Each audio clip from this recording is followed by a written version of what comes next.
Hello everyone, welcome back to Good Drawer Tips, and in this video we're going to talk about how to fix the error code login failed L1001, which is happening for many of these when they're trying to play the game.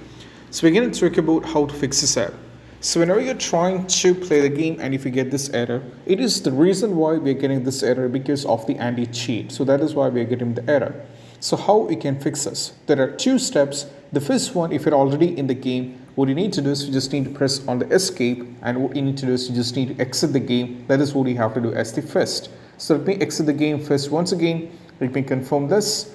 Once the game is successfully exit, which means you are out of the game, what you need to do is we just need to you just need to launch the game once again. But also I'm recommending you, after exiting the game, what you need to do is we just need to close the Steam, just go over here in the computer and just go for a restart on the system. Afterwards, just go back to the Steam once again and launch the game once again, and it will be working fine. And this is what you have to do. So the issue is with the anti-cheat, so that is why you're getting this error. So just exit the game, launch it once again, and also make sure that you do a restart on the system as well. So I hope this video is helpful, and if you find this video helpful, don't forget to subscribe and click on the bell icon for more notification. See you soon in the next video. Peace out. Bye bye.